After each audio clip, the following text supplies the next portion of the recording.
The prospect of returning to the classroom, it's daunting for some parents, and for others, the notion of virtual learning proves just as worrisome. That is especially true for parents of kids with learning disabilities who fear they'll fall behind in the age of social distancing. Joining us this morning to talk a little bit more about it is Terry O'Daniel, Executive Director of Academy St. Louis. She's here to offer some insight to parents who are struggling with those very issues. Good morning to you, Terry. Good morning, and thank you for having me. Absolutely. For those of us not familiar, tell us a little bit more about Academy of St. Louis. Sure. The Academy of St. Louis has been around for about 17 years. We're located in Chesterfield off of First Mill Road, and we've been serving students with learning disabilities pre-K through 12th grade for almost 20 years. We offer academic and transition programs, social skills, and functional curriculum as well as the academic. Yeah, absolutely. When it comes to virtual learning, what kind of challenges are kids with learning disabilities facing? Well, most of the time, students learn better when they're in a classroom with the teacher in front of them, so the teacher can catch their facial cues, any sign of dysregulation, anything that's bothering the students. A lot of our students have all different issues, and so therefore, if we have a teacher that's one-on-one with them, or one teacher that's teaching 3 students, they can really address the specific learning needs that those students have. When our students are online, a lot of times because of their attention deficits, it's very hard for them to concentrate when they're being taught online. Yeah, absolutely. So what alternative learning opportunities are there available?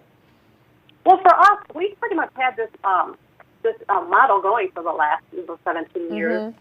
We have a large space of classrooms in which the students can social distance easily. So we take 6 to 8 students per classroom in our large classroom. So therefore, they're going to be 6 feet apart, and there's going to be social distancing.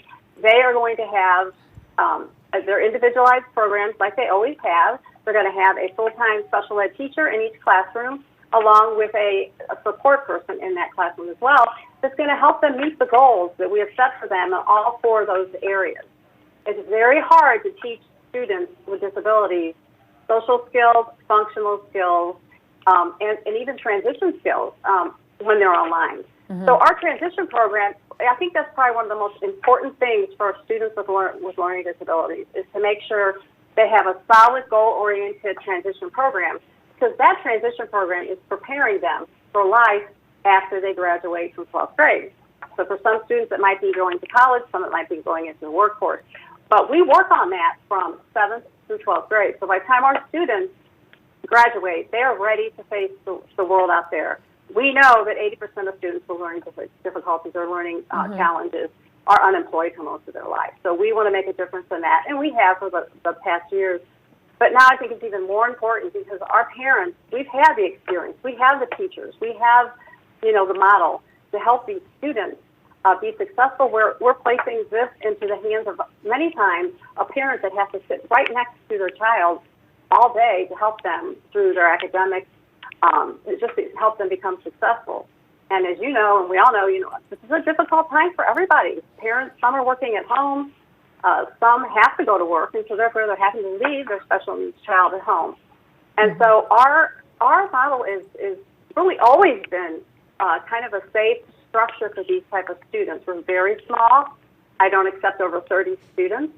And like I said before, we have a full-time special ed teacher and also a para that is in the classroom with the students. So, we are going to continue to educate the students as we have in the past, but just using every precaution we can to make sure that they're safe and make sure that they are healthy, and that every morning when they come in, we're going to take their temperature. They're going to be in their classroom all day, except for times when they go outside, to have a break. But besides that, we're really going to be very cautious and careful about just the environment that they're working in. All right, very good. Terry O'Daniel, thank you so much for your time this morning. We appreciate it.